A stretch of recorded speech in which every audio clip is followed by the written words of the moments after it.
I think we'll go ahead and get started. I think we might have some issues with one of our other speakers joining us tonight, but that's okay. If she's able to hop on the session, then she'll join in the conversation. But we'll still be able to do this with just Priyanka. So I'm going to go ahead and give some quick housekeeping information, and then we will get into the session. So let me share my screen really quick.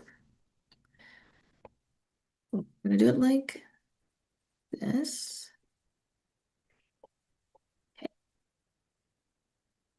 Get my presentation open. Okay, tonight's session is claiming your space in STEM. Um, if this is your first time attending a Sheila session, welcome. My name is Annalise, and I am the manager and moderator of this program and these sessions. All of these sessions are recorded, and they will be put up on our YouTube channel once, probably about a week or so after the session is live, and you'll be able to watch this over again there. Um, if you have any questions, there will be a Q&A at the end. There have been some questions that were submitted prior to the session that will be asked, but also if you have any questions that come up, I recommend that you write them down because sometimes that stuff gets buried in the chat. But there will be an opportunity to ask questions, so keep that in mind.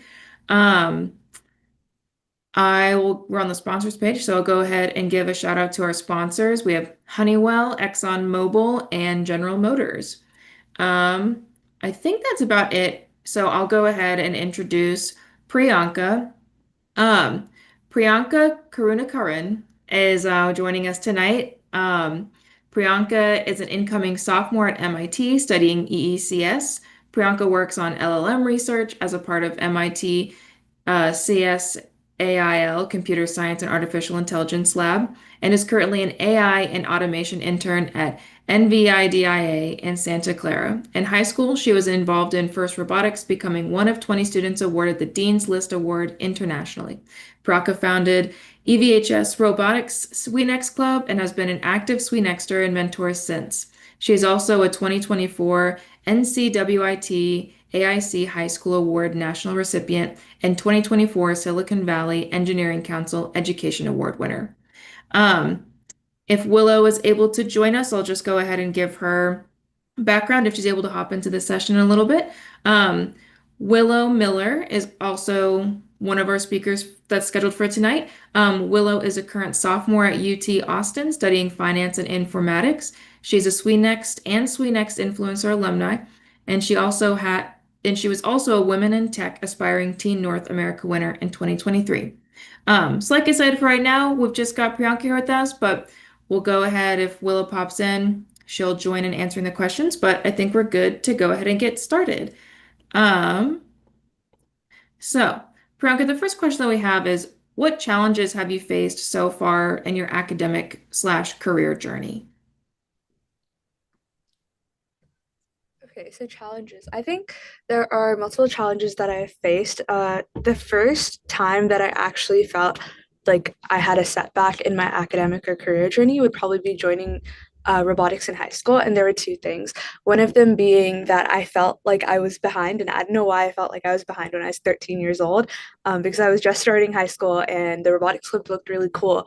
But I grew up in San Jose, California, which is like very close to San Francisco. So a lot of kids and like their parents are in tech, like they'll start doing robotics in like second grade or when they're like 8 or 9. And I just felt so behind at the age of 12, 13, that I was hesitant to even join robotics, which kind of kicked off my entire journey in STEM and my career pathway and engineering pathway from that point onward. So, what it was for me that helped me get over that challenge was I was just talking to my sister about this, and she really motivated me and encouraged me to go and sign up for the club. She was like, Priyanka, there'll be other beginners. Like you can learn with the other beginners. And even if they're not, like if you're really interested in something, you should just go for it. Like it's never too late. And I think I really stick by those words that she said whenever I'm exploring anything in college, like even if there are people who have been doing it for a really long time, I just think about how it's never too late. And if I'm interested, I should kind of almost just not think about anyone else or what they're doing with it and focus on the fact that I'm interested in it. So I should try it out. And it was really cool because I think in my first year of robotics, I had learned so much since I was so interested that I was trying to learn from my school. I'd go to workshops at other schools and try to learn. Like I realized when you're really interested in something, it really does like time doesn't matter because in a shorter amount of time you could learn so much more because you're able to put in that passion and energy in it without it feeling like work. So I think that was the first challenge that I had faced. And the second one was when I had actually joined my first robotics competition team. It was a team of 50, and there started off being 10 girls, which is already a small number. But as the months went on, by the time it was our competition, there were two girls on the team because one of the president at the time was setting an example that was followed by other people on the team, which was just creating a very unwelcoming environment for girls. And I think that that was a challenge for me, and I considered dropping the team because I would be like crying at the end of the day about how uncomfortable I was at robotics. But for me, it was really I was a freshman at the time, and there was an upperclassman who was vice captain and mechanical lead, and we were the two girls who had stuck through the end. And seeing her kind of fight back to the guys who had like microaggressions towards her, speak up for me, seeing that she could do it really motivated me. And I was like, okay, if Sydney's doing it, I can do it too, which made me realize how important it is to see people like you in a situation or in a setting, and to be there for other people, call out behaviors that are rude towards them, like call out microaggressions, and to be an upstander for other people. Because Sydney was that role model and upstander for me, which made me stick through robotics, which is one of the most like transformative experiences for me in my career. So yeah. I think that's just really great. And I also the point you made about feeling behind when you were just 13. I think that's probably really relatable for so many people attending this session. Like I think it's just so easy. Like even when like at 13 you're still a kid and like you just feel behind in things. Before I move to the next question, I'm gonna stop sharing and then reshare because I think I was sharing weird and I want to make sure that you were on the screen. Okay, I'll just do it this way, I guess. Okay.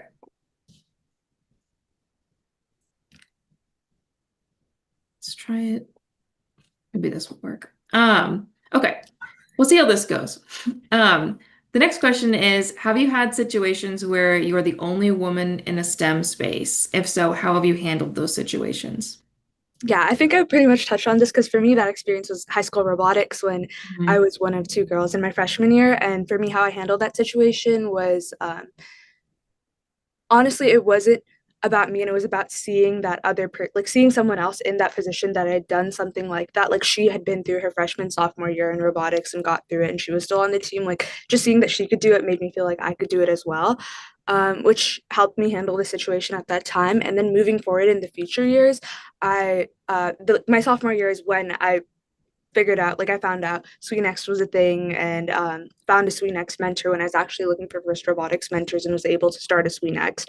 And that experience for me in my freshman year was my motivation to start the SWENext. And handling the situation in years further, we started implementing like a buddy system, like almost like sorority little bigs that you see in college, but instead on a robotics team, so that the incoming like girls on the team would have some upperclassmen or someone that they could talk to, or we'd have like little lunchtime, like we would use SWENext as like a reason to have like lunchtime bonding activities where it was just the girls on the team who were eating lunch together, so that if they ever felt like they were being undermined by a guy on the team, instead of just kind of thinking it was in their head and feeling uncomfortable the entire year, the lunchtime meetings would be like their little safe space to complain about the guys who are bothering them.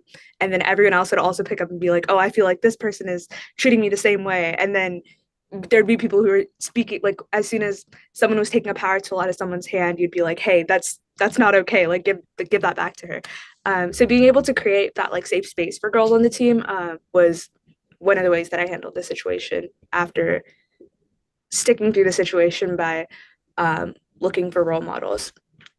Yeah, I love that you guys did like kind of like a big and little situation. That's like automatic mentoring within a group too, which I think is so helpful and like just another level of kind of like camaraderie in the situation Mm-hmm. too. So I feel like that's probably some really good advice for people in the session who are in situations like that now. Have you ever how have gender-based stereotypes and expectations impacted your STEM journey?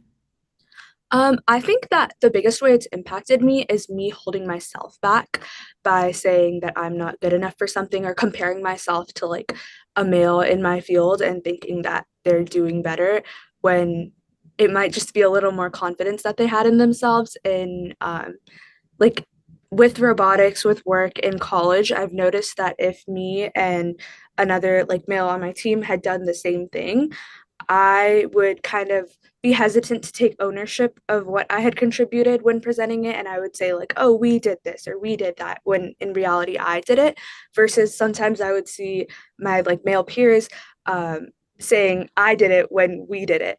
Uh, and I think that this stereotypes or expectations that mechanical engineering or something building based isn't for girls as much, or seeing less girls in certain fields have kind of steered me away from them. And also in my freshman sophomore year of robotics, the specific like male upperclassman that was kind of treating everyone bad, like I felt like he would undermine my contributions, or I would have to be at meetings all week or every day to gain that respect from him, when other like male peers of the same age, same experience as me would immediately get that respect from him. I felt like that impacted my STEM journey, but something that I did need to realize was sometimes when I think I'm doing worse, it is in my head. And it's because I'm being harsher on myself, just based off, like, I'm almost like internalizing the stereotypes that as a girl, I would be bad at mechanical engineering or computer science. And I'm telling myself that when it's not always explicitly being told to me. So yeah, I think not being so harsh on myself has been better. Yeah. You make a good point there too. I think it is probably common in something that like those stereotypes, whether it's someone saying it to you directly or even just like you're witnessing it in like the content you consume, or like when you go to maybe like a robotics event and like you just see around you that there are like fewer women and things like that. I think that kind of adds to that subconscious idea that like because you are a woman that you wouldn't be as good as the men around you, even though no one's telling you to. So I think it's good, kind of like what you're saying, to be have an awareness of that. So when those thoughts start to creep in, you can be like, oh wait, like this isn't this is just like things I'm seeing around me. It's not the truth as to Yeah. like my skill. For this next question, if you could give your past self some advice, what would it be? I think one of the biggest pieces of advice that I'm like working on right now is just to like have less fear of messing up, because I had a fear even like going into college that if I had messed up, then like I would be scared to try something out, because if I messed up, then I would look bad and like everyone would realize that I'm an imposter at like college or in robotics in a leadership position. Like I was just scared to mess up privately or publicly, because then it would seem like I was incapable. Um, but now I'm starting to realize, and I'm trying to start to implement, that if I'm trying out something new and I mess up, that does not mean that I'm incapable or doing it bad. It's just the learning process. And to allow myself to learn and grow in that way is something I definitely tell my past self. That's really great advice. I think that's a huge part of just when you're, working towards learning something or like developing a skill or something like that. Being okay with it not being perfect the first time, or like you not being perfect at it the first time. I honestly think taking off some of that pressure for things to be perfect helps the process become more enjoyable, even because it a little bit feels more like a puzzle, or like the whole thing. Like you're not only getting better at doing the thing you're learning, but you're getting better at learning too, if that makes sense. That's Yeah, 100%. okay. I'm gonna stop sharing so that we can get into this Q&A. Like I said before, if any of you have any questions that you've been thinking up, you can put them in the chat and I'll read them off. Um, I kind of forgot to mention at the top, if you were in the program last year, we've kind of adjusted how we do stuff with your mics and your cameras. So if any of you would like to ask a question, you can just raise your hand and I can unmute you for you to ask that question. Otherwise, you can just type them in the chat and I will read them off, like I said. But we also had some of those pre-sent in questions. Let me pull that up. Um, We have one person that asked, how do I prepare myself for recognizing biases and what should I do when I see them? I feel like you kind of touched on this a little bit, Priyanka, but if you have anything else to add with that. Honestly, I don't know how you could prepare yourself because every time that I've noticed some kind of bias, I'm just shocked. I'm like, how do you exist? Like, why do you think like this? Like, it's not normal to, undermine people based off of their gender or anything else. So, I'm always shocked when someone says something out of pocket. And the second part was how to address it, right? Um, so I think the biggest thing for myself was to realize that when people say something, like a lot of time it's like not in my head, because I'm a very like benefit of the doubt person. Um, so I think to directly call out people, and I know that's really scary. I know that's really scary to like if someone is like saying something out of pocket to directly call them out, because I just think that if you told someone like, "Hey, like I don't think what you said was very nice," if they meant it like even if it was like kind of a benefit of the doubt situation, and it's like, "Oh, that's not what I meant. I meant something else," or, "Oh, I like." If you feel like someone is treating you a certain way, they're definitely treating other people the same way, and you not speaking out is hurting everyone. And if you're like, "Hey, that wasn't really a nice thing to say," whether they said that to you or to someone else, because that someone else might be scared of speaking up themselves, then even if the original person didn't mean to say it in that way, they can start realizing that their words or their actions are coming off a certain way. So they should change their behaviors because any kind of biases that people are portraying, either on purpose or not, that are making other people feel excluded are not okay at the end of the day. So just letting people know, like, hey, I don't think that was really that nice, can make them think about it a second time, and can also have like a ripple effect of helping people out because it's not just you or that one person that they're treating that way. Again, I completely understand that it's very scary to do that because I definitely did not speak up to the senior in high school who was being a terrible person on my robotics team when I was a freshman in high school. And I guess another way of tackling it is just talking to someone who's in a position of power. So for me, that was like in my junior, senior year when I started to become in a position of power. I know that a lot of the younger people on the team would let me know if they saw something wrong going on. And at that point, I was less fearful of what they would think of me, to, tell them that they're doing something wrong.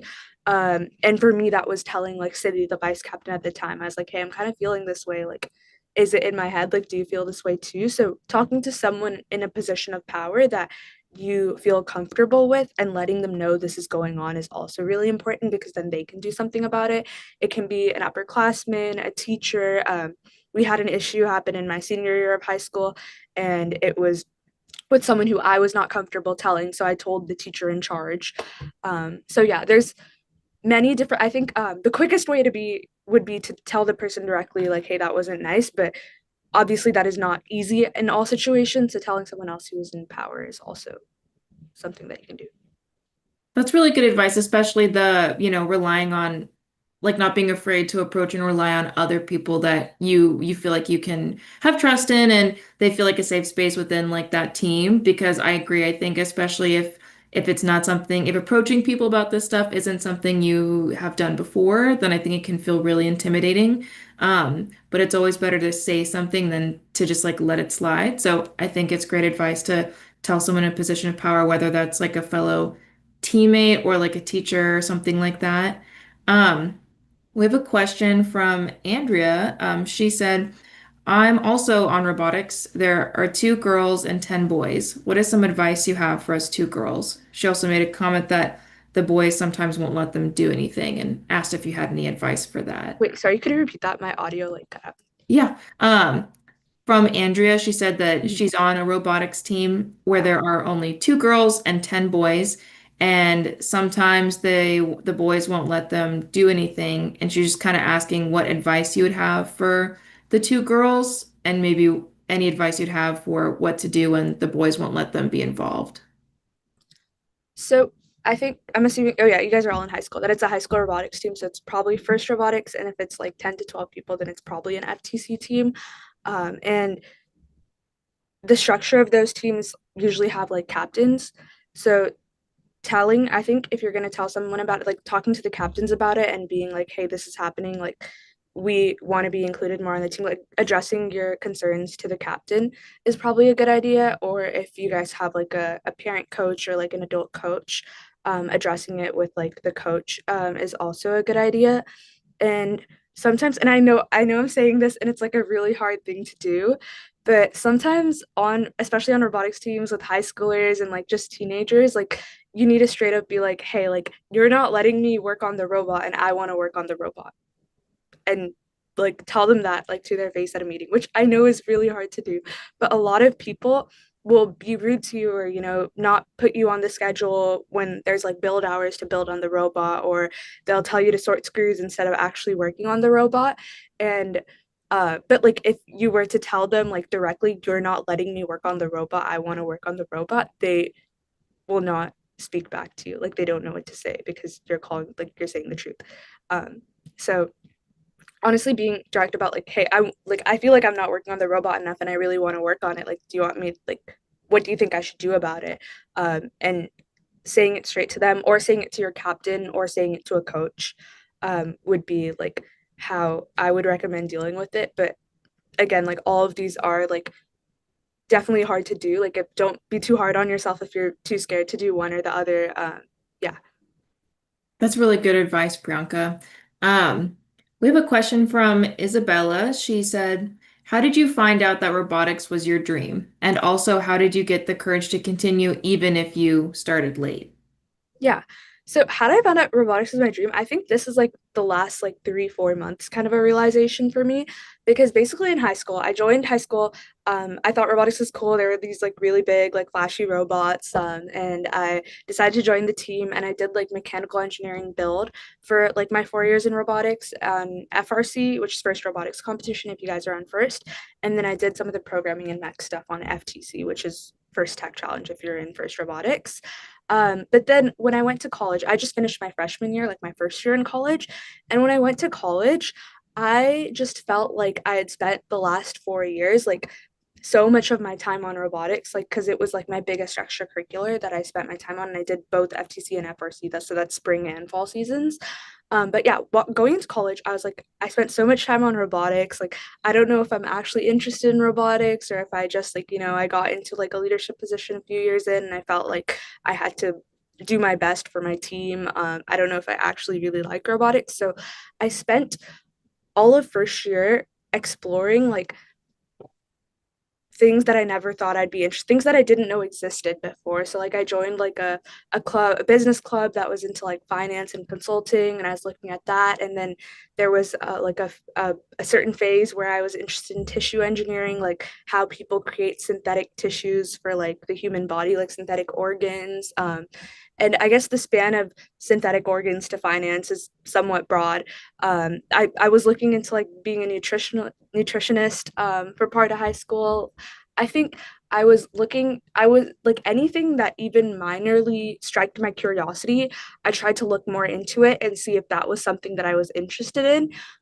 So it was kind of like a process of elimination of I was like, okay, like there are so many things I'm interested in. Like I think finance is cool. I think um, tissue engineering is cool. I think physics is cool. I think nutrition is cool. But out of all the things that I've explored, what feels the least like work to me, like what is able to actually hold my attention, because I feel like I have a pretty bad attention span, like even in lecture or anything, like I can't listen to things or sit in one spot for very long. And I was like, only in my robotics classes would I actually want to stay after class for an extra hour to work on something, or I actually felt like I paid attention to every word in lecture. So being able to find what I was most interested about is kind of where I realized that I want to pursue robotics. And some of the things about robotics, like the stages that it is in with research, aligned with my career goals, which I thought was really interesting. Every time I coffee chat someone in robotics, I really like it. But in with like advice towards finding what your dream is or what you're interested in, I think you won't know what you're interested in without trying things out and saying, I'm not interested in that, I'm not interested in that, I'm not interested in that.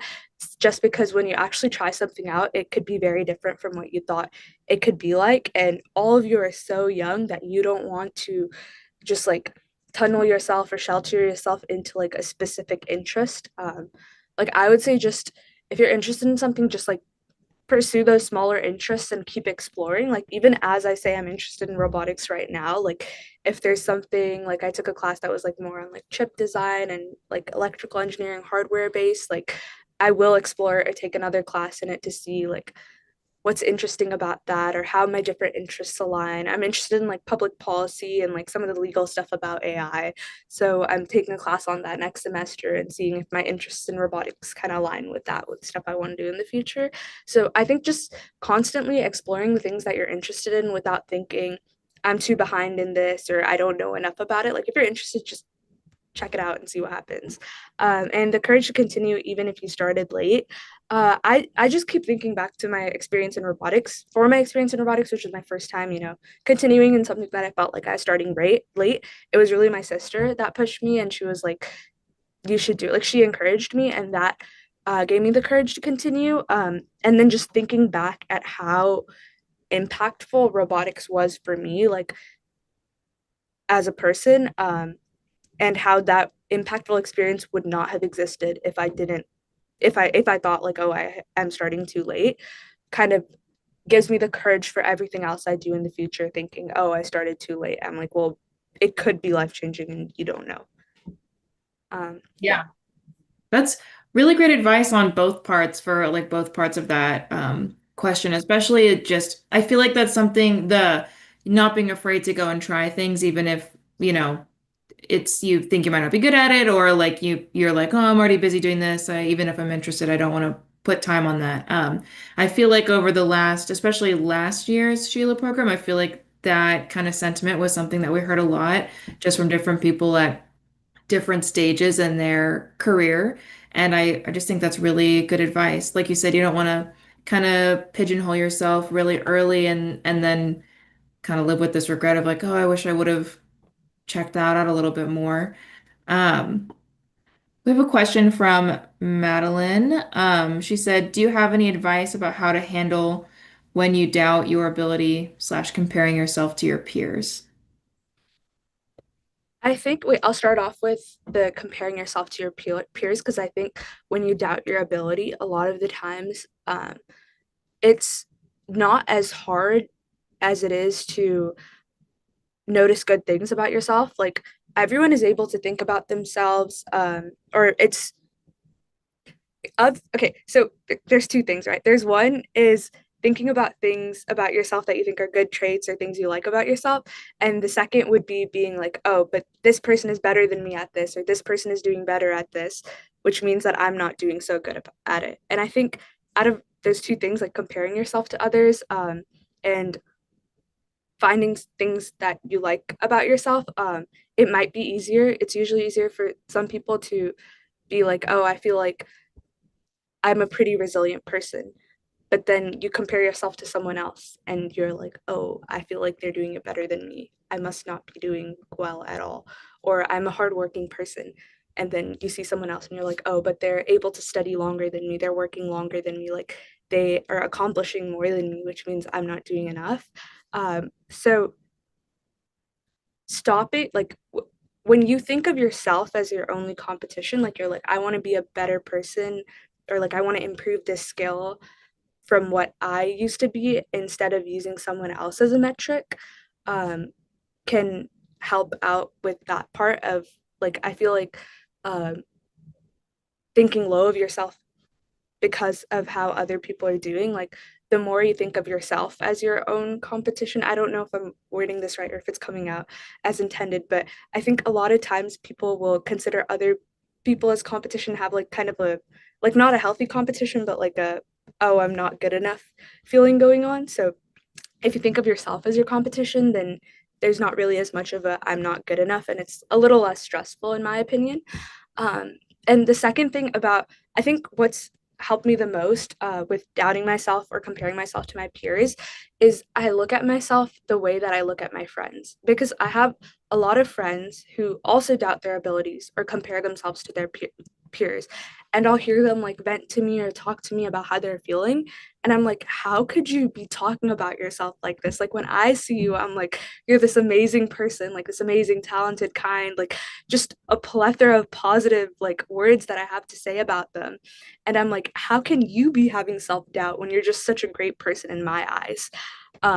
But then I realized that I don't give myself the same like kindness or the same view that I give my friends. Like I noticed that when I talk to friends or me and my friends talk about ourselves doubting our capabilities, and I'll be saying good things about them and they'll be saying good things about me. And we'll realize that the way you look at your friends, like you look at your friends with so much like kindness and positivity, but you don't always give yourself that kindness and positivity. And the same way when it comes to saying good things about yourself, it's sometimes easier for your friends to say good things about yourself than it is for you, even though in like the ideal world, you know yourself the best, you're always with yourself, so you'll be saying good things about yourself, you'll know good things about yourself.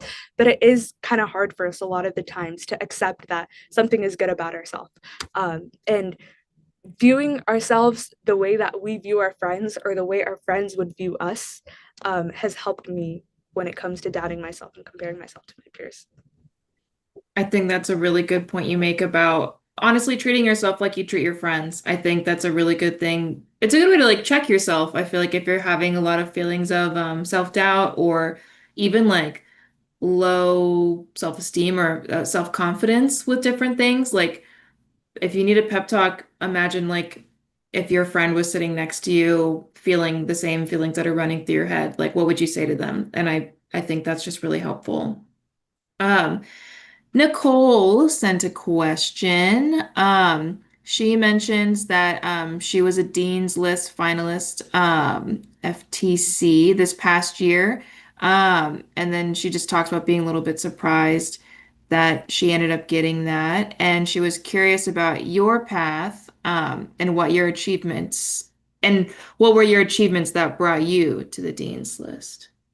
So I was also extremely shocked when I was Dean's List finalist and when I won it, because it was actually my SWENext mentor, Dr. Tracy Wynn, who I had met when I posted on the FIRST Robotics Facebook page asking for FIRST Robotics mentors in my sophomore year of high school. She connected with me, told me that she was a part of SWE, and she was like, "Oh, like it sounds like your robotics team really needs a SWENext," because I was complaining about the guys on my team at the time.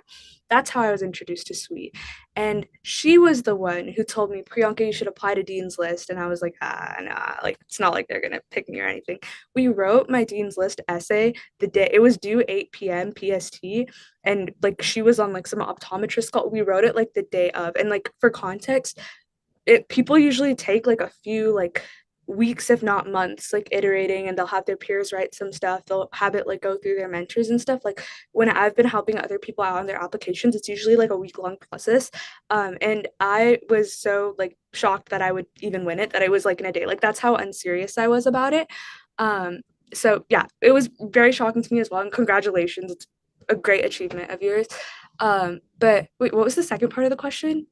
Because I just remember the shocking. Um, she just asked what were your achievements that brought you to the Dean's List? So I think what probably stood out in mine, I think because Dean's List, it's kind of a tricky award because it isn't like an Olympiad, like a test score or something.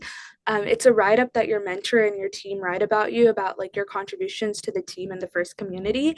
And then there's like a panel of judges who read this and then interview you, for like context to everyone on the call who might not be familiar with robotics. They like interview you and then pick like the international winners. Um, so I will never know exactly what they saw in me, but I think some of the themes of my like application and interview was impact that I had done on my team with like increasing outreach projects, or like specific like numbers or statistics on how our like programming tutorials or mechanical tutorials or mentorship of other teams had reached other teams.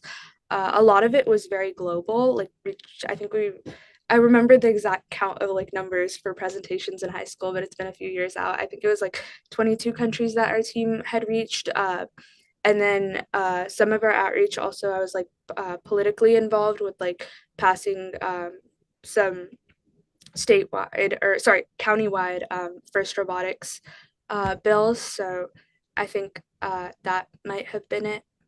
But honestly, there's so many people who are so invested in robotics and so deserving and capable that I'm not quite sure why me. It sounds like you had a lot of really amazing achievements, though. So, congratulations to both of you. That sounds like a really big accomplishment. Um, we have another one from Isabella. She she asked, "How has MIT been treating you? It's my dream school to go for aerospace engineering.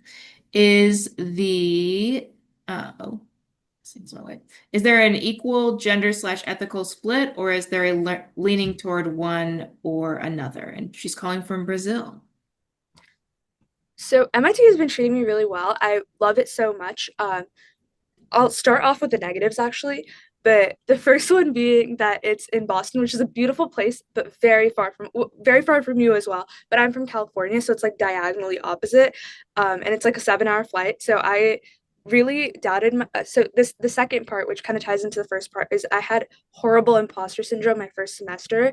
Like I think they just took so many passionate people and put them all in the same spot, and all of a sudden everyone feels stupid because they're subconsciously comparing themselves to everyone around them.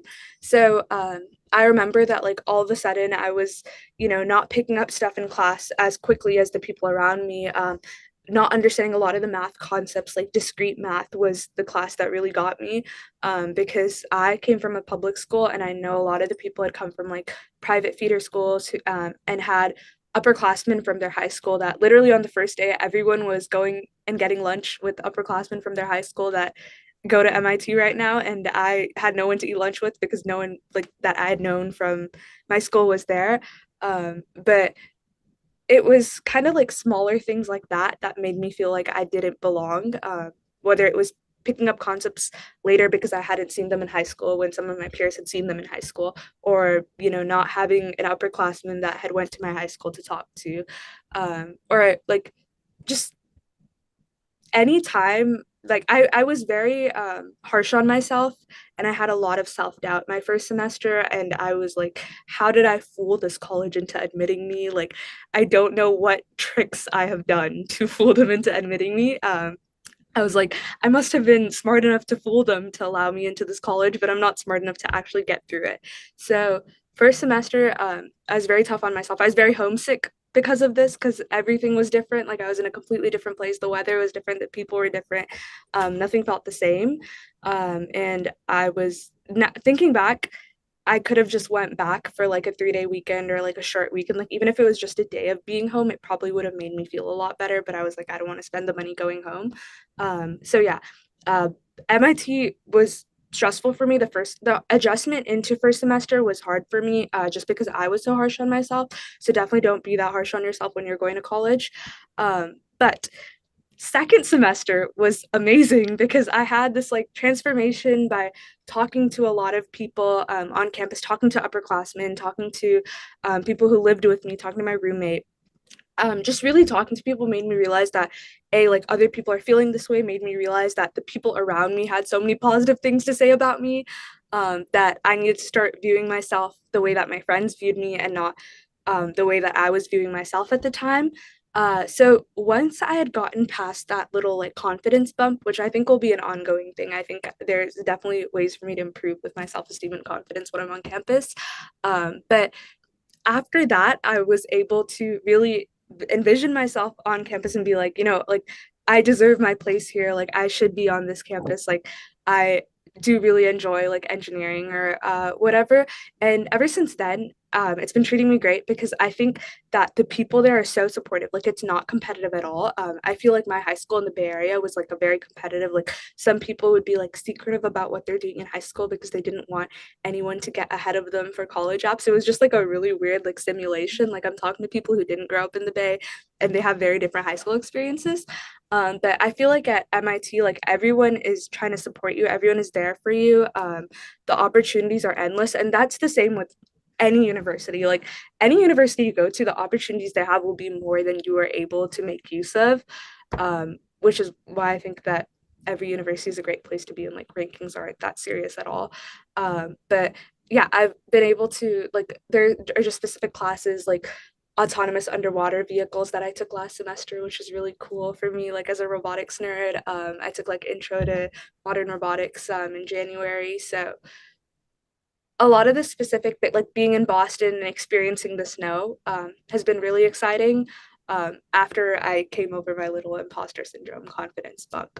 So that's how MIT was my first year, and I really hope that my remaining 3 years will feel like second semester and never like first semester again. And if it ever does, I know that I should talk to my friends about it and not keep it to myself. And then also that it's your dream to go for aerospace engineering. I have a lot of friends in aerospace. They love it so much. The cohort for aerospace is usually smaller compared to the other majors or compared to CS because CS is usually like 50% of the school. MECI is like 20 to 30% of the school. Aerospace engineering is usually a cohort of like 30 to 60 people every year. So they usually become like a very tight group of friends. By the end of it, like course 16s are very close. The gender and ethical split, I think it's amazing. Like it's very split up, like it's very representative. Um, I felt like in high school, sometimes I'd be the only girl in a physics class or a math class or something, but I don't feel that way at MIT. Like I feel like it's very evenly split. Um, and I think that it's something that they deliberately do and really, really put a lot of focus into because a lot of my friends at engineering schools across the country, like California, West Coast, East Coast, don't necessarily feel the same way. They feel like there are a lot more guys than girls in their classes. But I think MIT actually does a really good job, at least in undergrad, making that split. I've seen that they're not as great with like when it comes to like PhDs and such that like professors admit more guys than they do girls. But in my undergrad classes, I've been lucky enough to feel like it's pretty split up and pretty diverse and very supportive. And like no one's trying to make you feel stupid when they explain stuff to you. Like even your peers, like I feel like sometimes in high school people would try to make you feel, at least the guys in my math and physics classes would try to make you feel stupid if you don't understand what's going on. But everyone is just so respectful of each other at MIT that I really enjoy it. That's like such good insight, especially for anybody that's either in the session or that will watch this recording that is interested in going to MIT. I just think what you gave is just insight you don't get unless I feel like you know someone that goes to school there. So thank you for sharing that. I think that's just so helpful. I think we have time for like one more question. I'm gonna take apart from this one that Cassandra asked because I think we kind of hit on some of the other things in this question, but she asked at the last thing she had in this was what are the most meaningful lessons or skills you learned from the challenges you faced? I think the most meaningful lessons that I've learned is like just to increase my confidence in myself because even when I like analyze myself for the last 4 years, the moments where I had my highest confidence was when I was also achieving the most or the happiest. Like I would say when I was in high school, like in my sophomore, junior year of high school, I had like pretty like I had much better confidence than I did in my first semester of college. That even though there were a lot of guys in my robotics team, I was trying my hardest not to let that get to me. I still felt like I deserved the roles of president or whatever roles of leadership. I felt like I was doing well given the situation.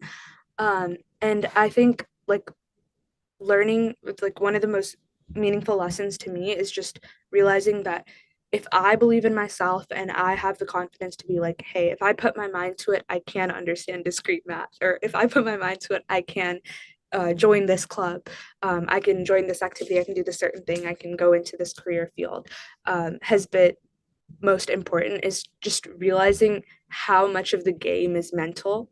with some things that may seem as intellectual or skill based that I was like, oh, I'm not smart enough to do this, or yeah, that I a lot of times I was like, oh, I'm not smart enough to take this class, or I'm not smart enough to go into robotics or something. And I realized it's not that I wasn't smart enough, it was that I wasn't confident enough.